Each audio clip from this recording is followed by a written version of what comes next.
जय हिंद।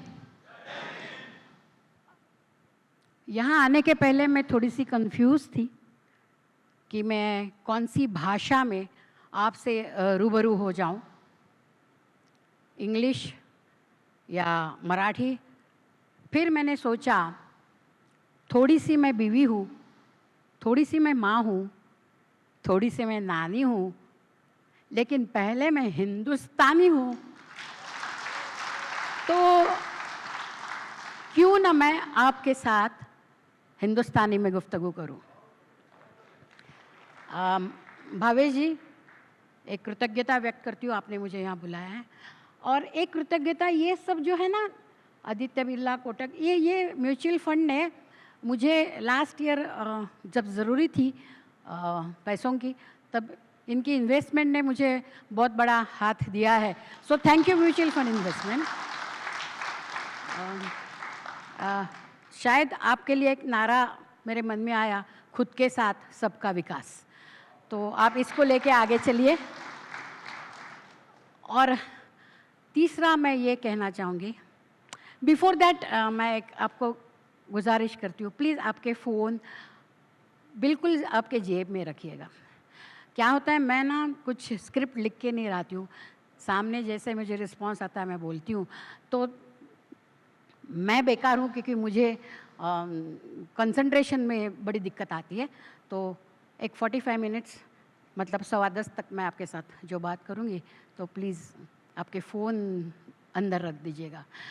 और पीछे आके बैठने से अच्छा आगे आके बैठे तो अच्छा है, क्योंकि किसी भी वक्ता को खाली चेयर्स देखना ज़रा दिक्कत होती है। तो तीसरा यह है कि मैं गुलजार साहब के कुछ शब्दों में बदलाव लाके ये कहना चाहूँगी कि गलती शायद मेरे कहने में है, गलती शायद मेरे कहने में है, मैं एहसास जताती हूँ, लोग अल्फाज सुनते हैं। आप अल्फाजों को नज़रअंदाज करिए और मेरे एहसासों को महसूस करिए, क्योंकि मैं हृदय से बात करूँगी तब आपके वो हृदय तक पहुँचेगी और एक आपका अंतर्ध्वनि आपको कुछ अलग सुनाई देगा, वरना ये तो लफ्ज़ आते जाते निकल जाएंगे। So for your tomorrow we gave our today. Kohima में जो विजय स्तंभ है वहाँ पे ये तराशा है कि when you go home tell them of us and say, when you go home tell them of us and say, for your tomorrow we gave our today। तो मेरे मन में ये एक प्रश्न हमेशा सताता था, ये जो 15-16 साल का बच्चा अपने घर में लाड प्यार से पला हुआ है, वो लड़का फौज में जाके अचानक वो ट्रांसफॉर्म कैसे होता है। बदल नहीं कह रही हूँ मैं, ट्रांसफॉर्मेशन कह रही हूँ।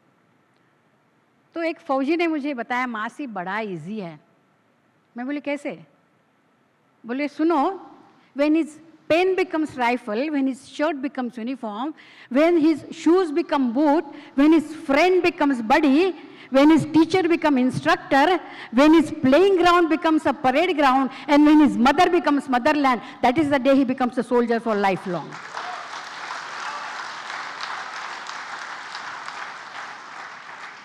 तो क्या ये मदरलैंड, ये देश के लिए कुछ करना सिर्फ फौजियों के बारे में है?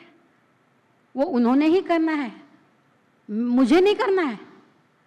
मैं इस देश की एक नागरिक हूँ, एक सिटीजन हूँ, तो मेरी भी कोई जिम्मेदारी होती है। कॉन्स्टिट्यूशन ने हमें 2 आर दिए हैं, 2 आर। एक है राइट और एक है रिस्पॉन्सिबिलिटी। राइट्स हम बराबर जानते हैं और रिस्पॉन्सिबिलिटीज़ को हमने किसी और के पलड़े में डाल दिया है, किसके आप जानते होंगे। मैंने यही कहा कि आप महसूस करिएगा और आपको पता चलेगा इंट्रोस्पेक्ट करके कि मैं क्या बोल रही हूँ। और उसमें से एक जो राइट है वो है फ्रीडम ऑफ स्पीच। हम तो वो बखूबी निभाते हैं, बखूबी।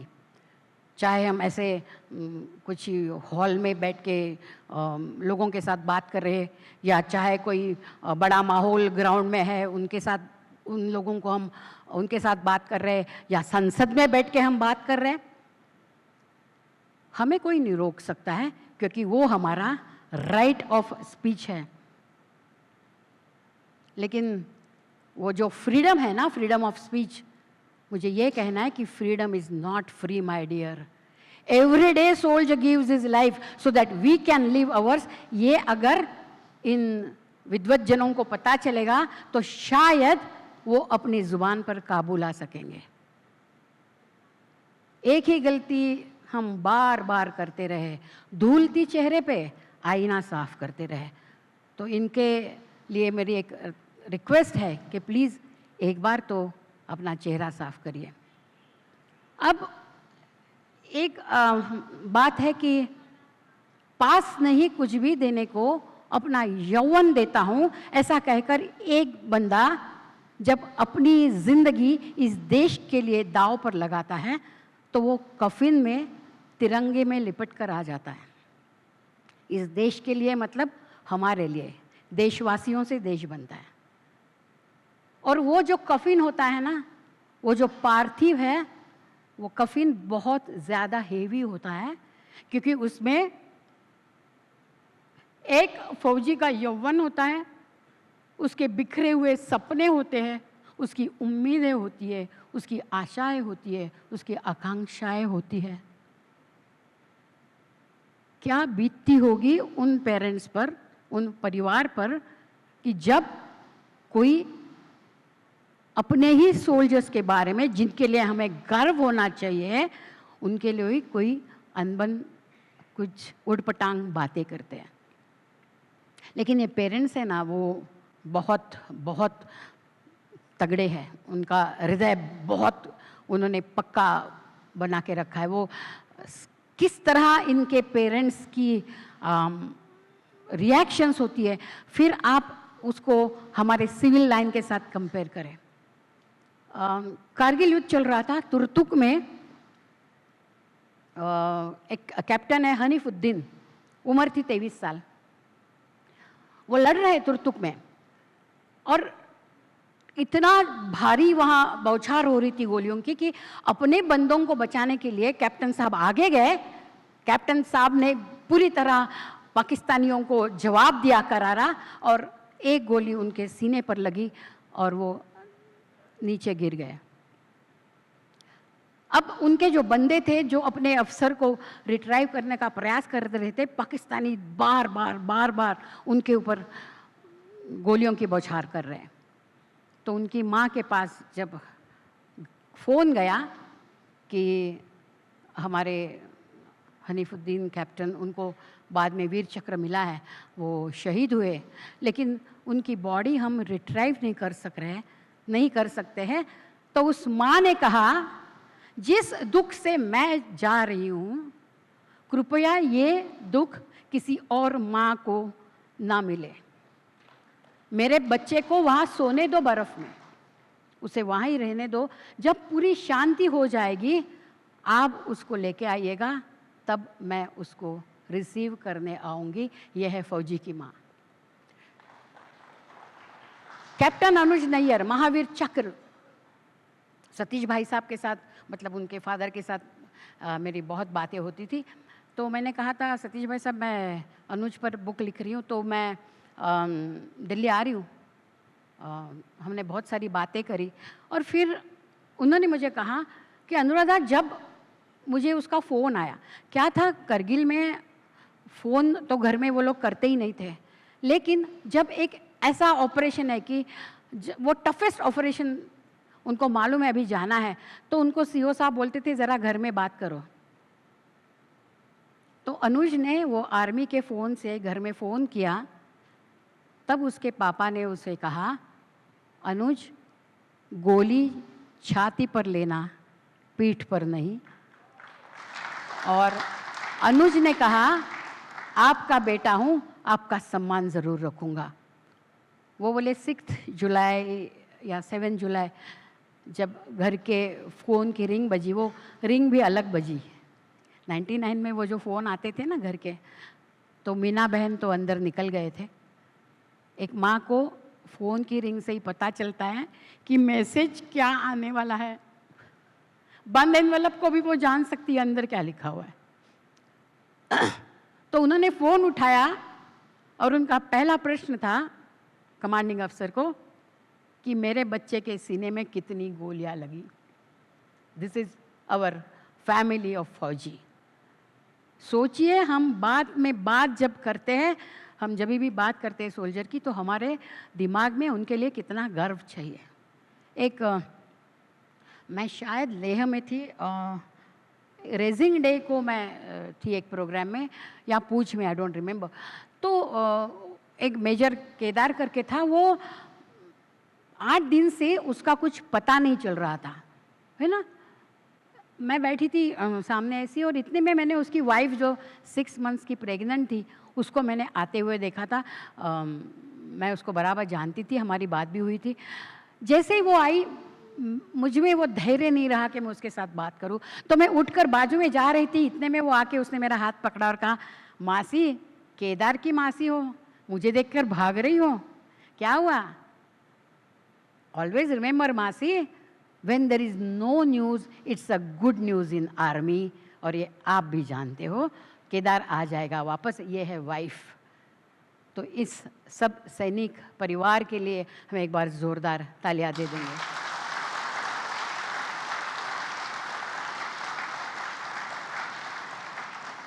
अब थोड़ा सा सैनिक के पास जाती हूँ। 10:15 तक टाइम है ना मुझे, तो मैं जोरहाट गई थी। जोरहाट मतलब यहाँ आसाम से कोई होगा तो वो जानते जी। जोरहाट गई थी, वहाँ पैरा फोर्सेस का उनका जो यूनिट है। मेरा एक भाग्य रहा कि मैं पिछले 20 साल से Assam, Arunachal Pradesh, Nagaland, Meghalaya, Dras, Kargil, Batalik, Kaksar, Turtuk, Chumar post, Siachen base camp, Chushul और जो बाकी के जो इंटीरियर्स ऑफ जो पोस्ट हैं कश्मीर और जम्मू के, मैं बहुत जगह जा सकी, बच्चों के साथ रह सकी। और उनके साथ एक ही मैं बात कर रही थी कि भाई, we are proud of you. उनको वही चाहिए, उनके पीठ पर हाथ थपथपाना वो मेरा बड़ा भाग्य था। तो मैं जब जोरहाट गई थी तो मुझे बंदे ने कहा, मेरे कमांडिंग अफसर ने, कि मासी जी इंटरेक्ट करना है आपको मेरे बंदों के साथ। तो शाम कुछ रात के 8 साढ़े 8 बजे 3 दिन का ऑपरेशन करके वो बच्चे आए थे। ऐसा ही हॉल था और वो आके बैठे थे और मैं खड़ी थी। मैंने देखा उनकी आंखें लाल थी। मैंने जब उनको शेक हैंड किया, कुर्सी उसमें बहुत गर्मी थी और मुझे लग रहा था वो थक गए हैं। तो मैं जैसे ही उनके सामने आई, मैंने कहा, बेटा मैं और 2 दिन हूँ आपके साथ, मुझे लगता है कि आप थक गए हो, हम कल बात करेंगे। बंदा खड़ा हुआ और उसने कहा, मासी आपने क्या बोला लास्ट के सेंटेंस में? तो मैं बोला, आप थक गए होंगे, कल बात करेंगे। बोले, ये 2 वर्ड्स थक गए और कल हमारे डिक्शनरी में है ही नहीं। जो भी है वो आज और अभी। पूरी उनके साथ बातें करते समय मुझे लग रहा था कि उनकी आंखें ना बंद हो जाए, लेकिन वो जिस तरीके से उनको ट्रेन किया है, और वो बच्चे जब अपना काम करके आते हैं तो हमें पता तक नहीं चलता कि उन्होंने क्या किया है। वो जो मेरे सामने बैठे थे, मैं समझ रही थी कि उन्होंने बहुत बड़ा कुछ ऑपरेशन सक्सेसफुल करके आए, क्योंकि वो जोश उनके आंखों में मुझे दिख रहा था। तो मैंने डिनर को, मैं कमांडिंग अफसर के साथ थी, मैंने कहा कि कौन सी मिट्टी के बने हैं ये बच्चे, कैसे कर लेते हैं सब? तो उन्होंने मुझे कहा, मासी आपने हमारा मोटो नहीं देखा है। मैं बोली, सॉरी। तो बोले, हाँ हमारा मोटो है, I read it for you. वो कहते हैं, ये समझना भी मेरे लिए बड़ा मुश्किल था। वो कहते हैं, you will never see us cause we don't exist. You will never see us cause we don't exist. You will never hear about us cause it never happened. We don't exist so that you can. हमारे existence के लिए 22-23 साल के बच्चे जब उनका existence ही नहीं मानते हैं, तब हम उनके प्रूफ मांगते हैं कि आपने कहां जाके सर्जिकल स्ट्राइक किया। इससे बड़ा दर्दनाक और बदतमीज कुछ भी चीज नहीं हो सकती है मेरे लिए जिंदगी में। ना हमें एलओसी मालूम है, ना एलएसी मालूम है, ना हमें इंटरनेशनल बॉर्डर मालूम है, ना हमें तंगधार मालूम है, ना पीओके मालूम है, ना हमने केरान देखा है, ना हमने गलवान देखी है, ना हमने 56 डिग्री का रण देखा है, ना 56 डिग्री का सियाचिन देखा है। तो हमें यह हक ही नहीं है कि हम उनके बारे में बात करें। एक ही हक है कि हम उनको तालियां दें और कहे we are proud of you.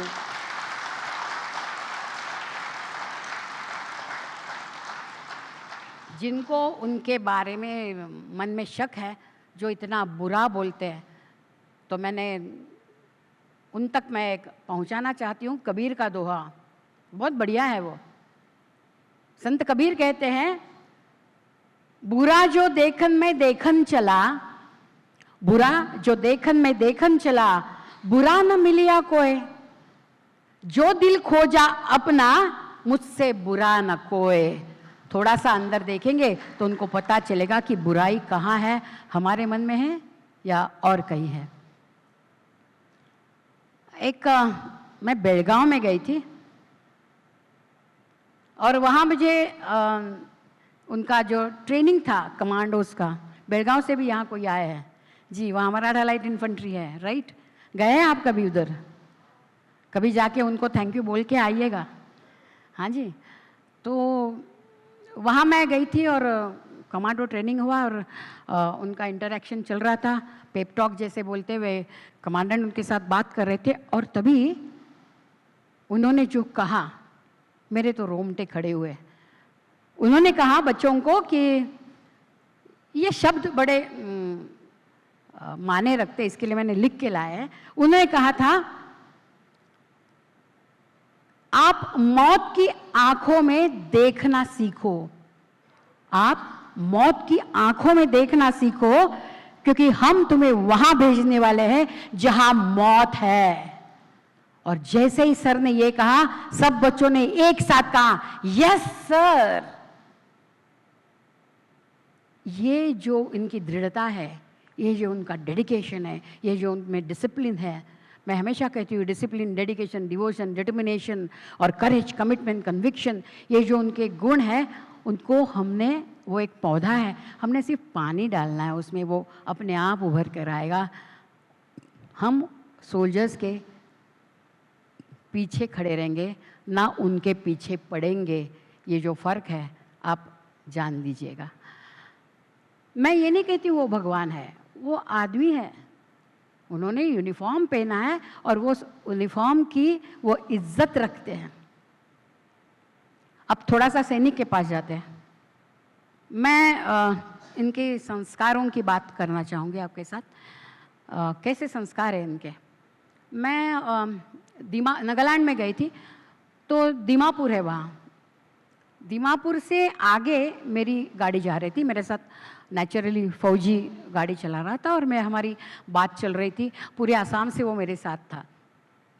Dimapur आपने देखा है असम वालों ने कैसे, वो जो चौराहा है दीमापुर का, वो बाज़ार है, फिर हम आगे नागालैंड की ओर निकल जाते हैं। तो बंदा 60 की स्पीड में गाड़ी चलाता था, ये उनका रूल है। वो ऐसे 100 की स्पीड में गाड़ी नहीं चलाते। तो अचानक हम वो दीमापुर के चौक में आए, तो उसने गाड़ी 80 की स्पीड में आगे लेके गया। मैं हक्का बक्का हो गई और उसने थोड़े अंतर जाके मुझे रुकवाया और कहा, सॉरी मैम। मैंने, क्या हुआ? तो बोले, आपने देखा चौक में? मैं बोले, क्या? एक रिक्शा वाला और एक साइकिल वाला लड़ रहे थे आपस में, उनकी कुछ अनबन चल रही थी। मैं बोले, हाँ मैंने देखा। आपने देखा उसके पीछे क्या था? वो एक गन थी, वो लोकल गन, वो साइकिल वाले के पीछे थी। तो मैं बोले, हाँ मैंने नहीं देखा। तो बोले, क्या होता है ना मासी, जब उनके झगड़े चलते हैं वो डायरेक्ट निकालते हैं वो उनकी बंदूक, लेकिन अगर वो फौजी को देखेंगे ना तो वो आपस का झगड़ा छोड़ के वो फौजी को टारगेट करते हैं। और मासी, आप पर मेरी जिम्मेदारी हमारे जीओसी साहब ने दी है कि मैडम को सही जगह पे सुरक्षित लेके जाना। बोलने वाला लड़का 23 साल का।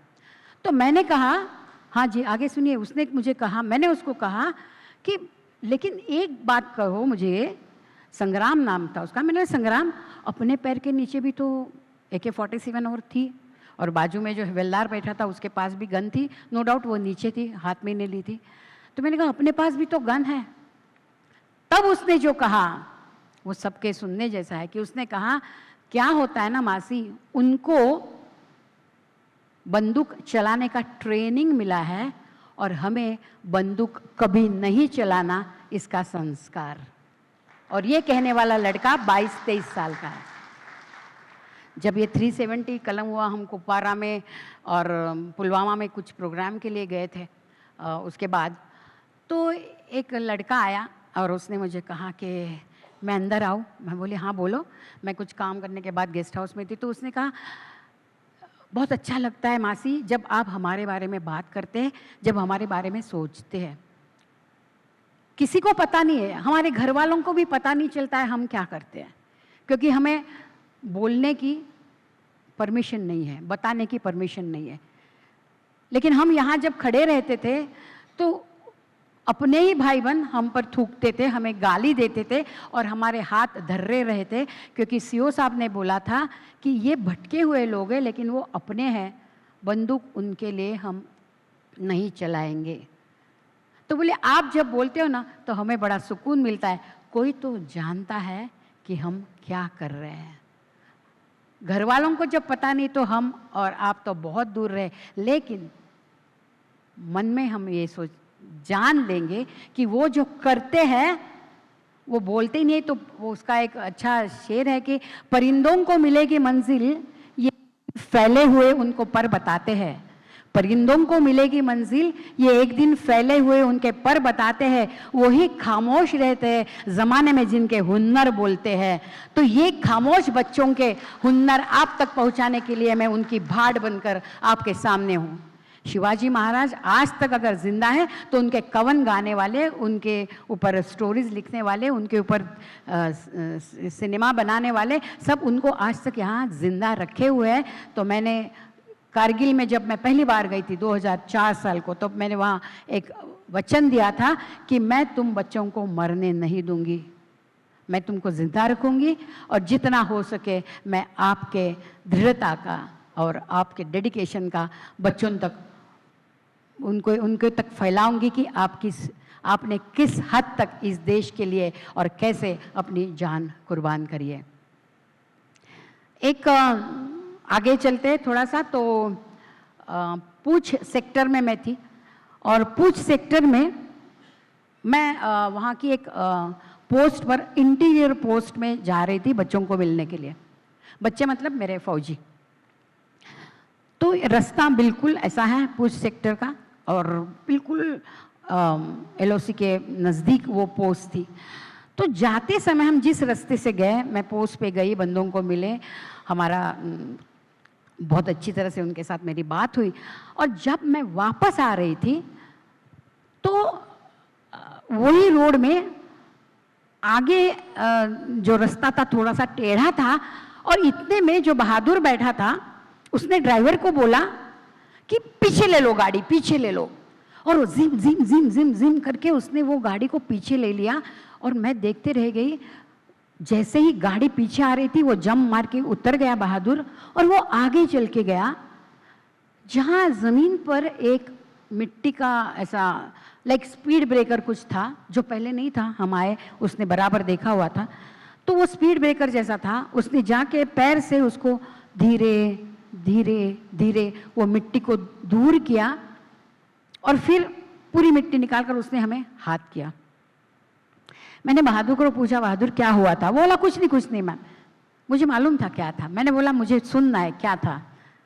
तो बोला नहीं, क्या होता है हम यहाँ से जाते हैं ना तो अपने ही बंदे, वही के अपने ही नागरिक, अपने ही सिटीजन्स, वो कुछ प्लान करते हैं वहाँ पे और सुरंग जिसको हम बोलते हैं, और अगर वो डाल के रखते हैं तो मुश्किल हो जाएगी। और उसने भी वही कहा कि आप मेरी जिम्मेदारी हो। इसके लिए मैंने जाके वो माइन तो नहीं है ना ये चेक किया।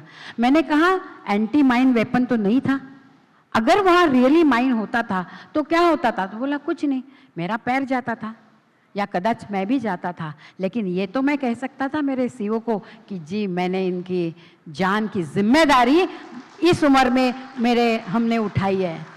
क्या उम्र है उसकी? 22-23 साल। क्या वो मेरे जात का है? क्या वो मेरे भाषा का है? क्या वो मेरे पंथ का है? वो कोई नहीं है, वो इंडियन सोल्जर है, वो हमारे इंडियंस की रक्षा करता है। Always remember that. एक कारगिल युद्ध की जब बात करते तो कभी कभी वहाँ की स्टोरी, वो तो युद्ध है तो एक एक स्टोरी सुनेंगे तो we do the difficult as routine, impossible may take little long, उसका हमें यकीन हो जाता है। हमने लास्ट ईयर 25 साल हुए कारगिल विजय महोत्सव को, तो 25 कारगिल हीरोज़ के साथ 12 स्टेट्स में अलग अलग हमने प्रोग्राम करे थे। तभी मेरे साथ कर्नल अस्थाना थे, अभी वो ब्रिगेडियर अस्थाना, 111 गोरखा राइफल के वो कमांडिंग अफसर थे। तो उन्होंने मुझे कहा कि हम निकल पड़े। कारगिल युद्ध जो हुआ है वो रात के अंधेरे में हुआ, 18,000 फीट पर दुश्मन बैठा है, पूरी तादाद में LMG MMG लेके पूरे बैठा है, उसे दिख रहा है हमारे फौजी नीचे से आ रहे हैं, इसके लिए वो रात को हुआ, दिन में नहीं कर सके। तो हमारा जो सोल्जर चढ़ रहा है उसके पीठ पर 25 किलो वज़न था, रास्ता मालूम नहीं है, जिस तरीके से ऊपर जाना है उसका भी अंदाज़ा नहीं है, एक ही था झंडा कहाँ लगाना है बस। तो अस्थाना सर बोले कि हम लोग टेकरी, ये पॉइंट था जो हमें रिकैप्चर करना था। हम नज़दीक आए टेकरी के और नीचे से बोफोर्स गन की हमें गन फायरिंग मिल रही थी। बोफोर्स गन नीचे थी और ये 18,000 फीट पर। तो यकायक वो गन फायरिंग रुक गई और जैसे ही फायरिंग रुकता है दुश्मन को पता चला कि जैसे ही सैनिक नज़दीक आता है तो गन फायरिंग देते नहीं, क्योंकि एक बोफोर्स गन के जो स्प्लिंटर्स होते हैं ना वो 100-200 मीटर के इर्द गिर्द गिरते हैं, तो शायद फौजी को लगेगा करके वो रुक जाते हैं। और इनको अंदाज़ा आया पाकिस्तान को शायद कोई ऊपर आ रहा है, उन्होंने धनाधन उनकी गोलियां चलाना शुरुआत कर दी। तो तभी के लेफ्टिनेंट कर्नल अस्थाना, उन्होंने अपने इसको कहा अपने हवलदार को, पीछे आर्मी फ़ोन पे फ़ोन करके, वो जो उनका रहता है उनके साथ जो रेडियो ऑपरेटर, उसको कहा कि नीचे पूछो कौन है बोफोर्स गन पे, और हमें इमीडिएट जहां हम हैं वहां पे हमें ज़रूरी है, हमें वहां अभी के अभी फायरिंग चाहिए, नहीं तो हम सब नहीं रहेंगे। उसने फ़ोन किया तो कोई मेजर सिंह साहब थे। तो अस्थाना सर ने बोला मुझे 5 मिनट में, यहाँ गन क्यों रुकी है, मुझे यहाँ इमीडिएट 5 मिनट में गन फायरिंग चाहिए। उसने कहा यस सर, और 4 मिनट 55 सेकंड में वहाँ नीचे से परफेक्ट जगह पे रेंज परफेक्ट लगा के रात के 3 बजे फायरिंग आया। और फिर अस्थाना सर और उनकी टीम आगे गई और उन्होंने टेकरी को रिकैप्चर किया, जो बहुत ही ज़रूरी पॉइंट था। रात के 3 बजे। युद्ध की विडंबना यह है कि ना वहाँ जीतने का जश्न मना सकते हैं, ना मौत का मातम। ना उन्होंने जीपी सिंह को देखा था, ना जीपी सिंह ने अस्थाना सर को देखा था। बात हो गई, आगे चलो, आगे बहुत काम है, वही ढोल बजा के हम हमारी विक्ट्री नहीं सेलिब्रेट करते हैं। इस बात को 18 साल हो गए और 2018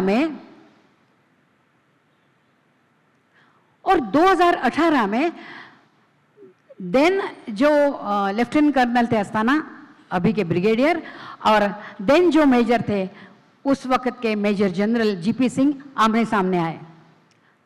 अब अस्थाना सर ने शेक हैंड किया और नेचुरली वही बात निकली टेकरी की। तो उन्होंने कहा कि अनुराधा, मैंने देखा जीपी के एक आंख में मुझे कम चमक लग रही थी। फिर जीपी ने हंसकर कहा, साहब आप बराबर देख रहे हो। उस दिन क्यों रुका था फायरिंग, उसका जवाब मैं अभी आज देता हूं।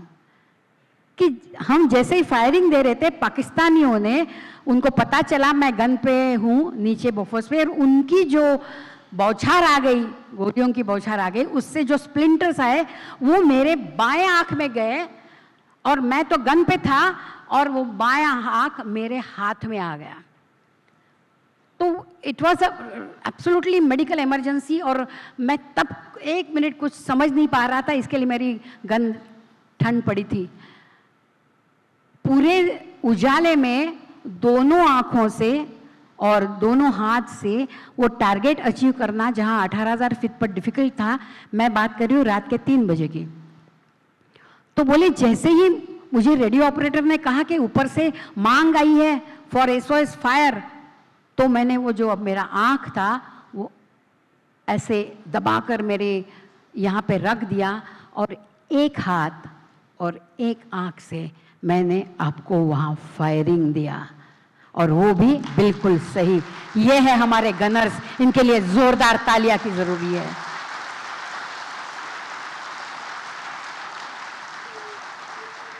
ये बातें अगर हम सुनेंगे कि तो लगेगा ये तो कुछ पिक्चर की बातें, लेकिन ये पिक्चर की बातें नहीं है, सही। मैं आपको जीपी सिंह की, बाद में शायद उनको वीर चक्र मिला या न मिला मुझे मालूम नहीं, लेकिन जब उन्होंने ये बात कही, अस्थाना सर ने कहा कि पहली बार मेरी आंखों में आंसू आए। फौजी आंसू रिटर्न कर सकते, वो उसके दिखाते नहीं किसी को। तो मैंने जीपी को फ़ोन किया, मैंने कहा जीपी मैं आपके साथ बात करना चाहती हूँ। सामने से वो बोले यस यस मैम, मैंने सुना है आपके बारे में। तो मैंने कहा I am very proud of you GP, आपकी वजह से हम यहाँ सिक्योर है। क्या जवाब उसने मुझे दिया? उसने कहा मैम बिल्कुल मैंने कुछ किया नहीं ऐसा बहुत बड़ा, मेरे जगह अगर दूसरा कोई होता था तो वो भी यही कहता था। ये सादगी उनके बोलने में थी, और जब उनका यह आवाज़ मैंने सुना, मेरे शब्द बंद हुए, और जब शब्द बंद होते तब आंखें चलती है। और उसने मुझे फ़ोन पे कहा अरे अरे मासी कुछ भी नहीं, आई एम ओके, अभी मैं यहाँ बैठ के मेजर जनरल की पोस्ट पे काम कर रहा हूँ। सलूट टू हमारे सोल्जर्स और उनके परिवार के लिए।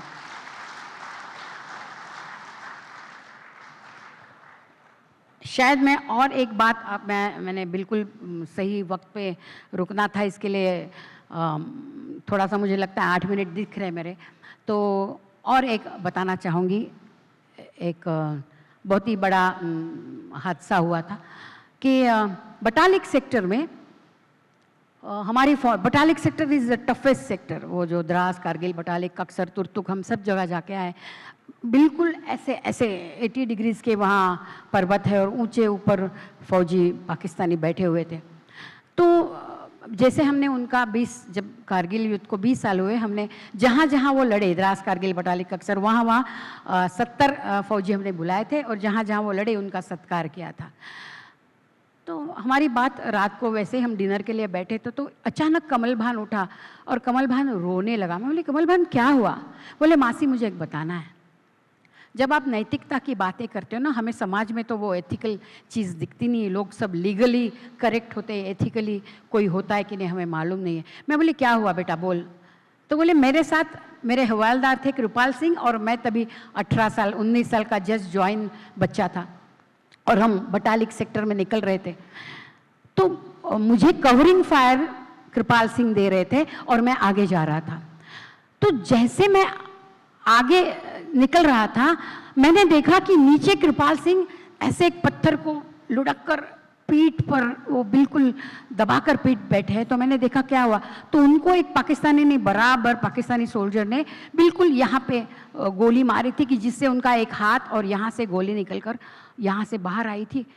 मैं नीचे उतरने वाला था, उन्होंने मना किया, बोले ऑर्डर है आगे चलो, वो जो हमें टारगेट दिया है वो हमें अचीव करना है, वो बंकर हमें अचीव करना है, यू गो हेड।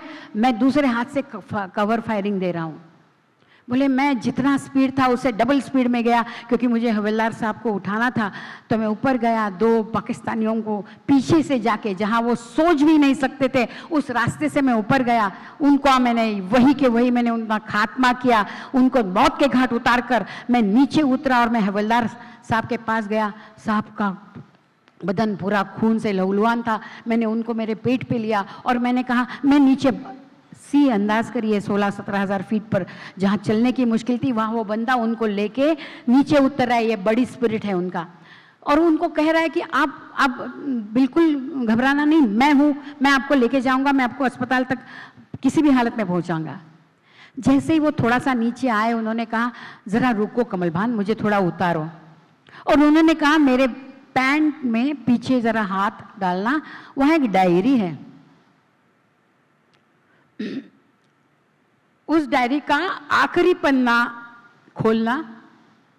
तो उसने खोला कमल भान ने और बोला, उसमें लिखा हुआ था, नाम थे 4 और उसके आगे लिखा हुआ था 68 रुपीज़, 82 रुपीज़, 38 रुपीज़ और कुछ 101 रुपीज़, ऐसे कुछ लिखे हुए थे और आगे फ़ोन नंबर थे। तो कमल भान ने बोला, क्या हुआ?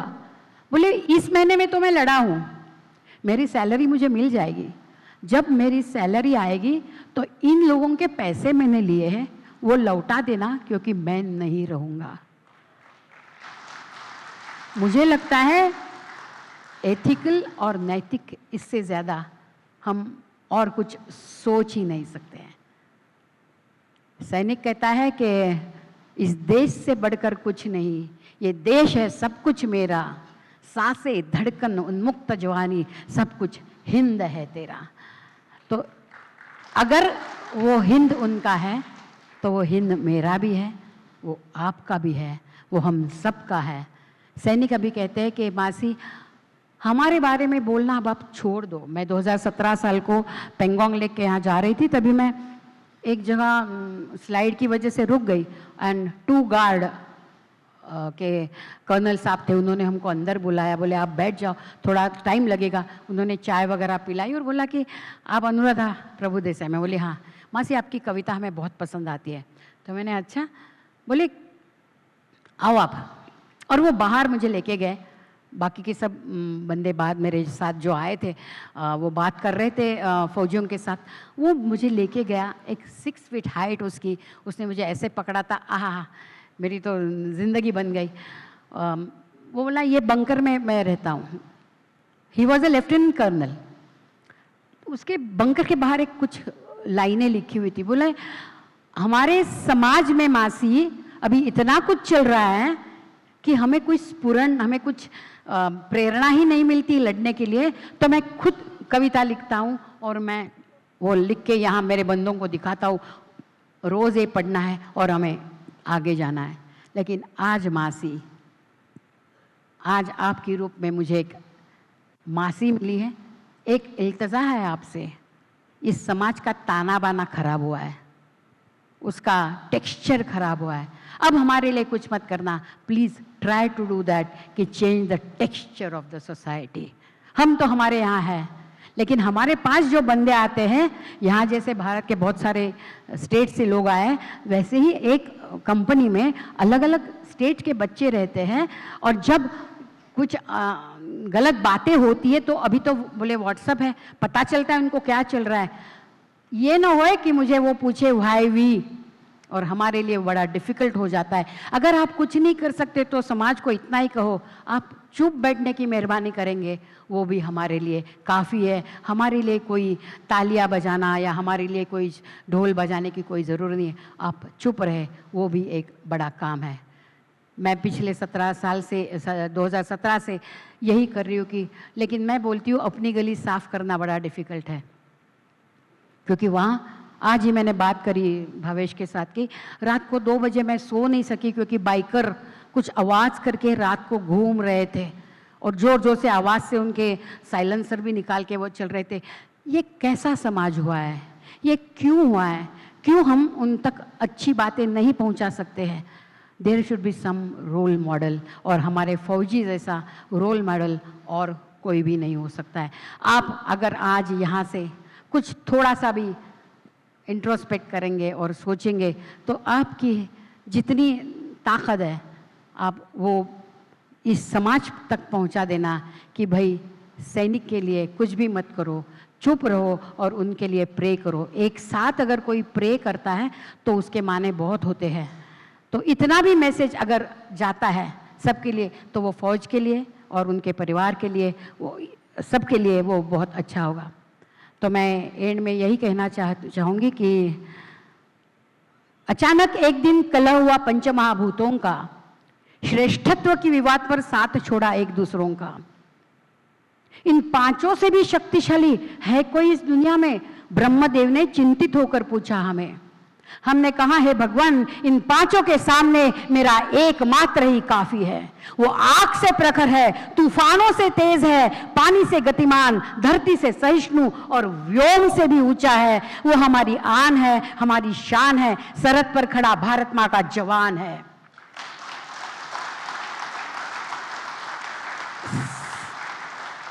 सर्वश्रेष्ठ होकर भी वो किसी विवाद में नहीं उलझता।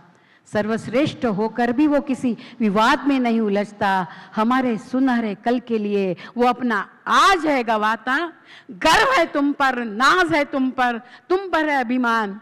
लज्जित पंचमहाभूतों सहित हमारा कोटि कोटि प्रणाम, कोटि कोटि प्रणाम। जय हिंद की सेना।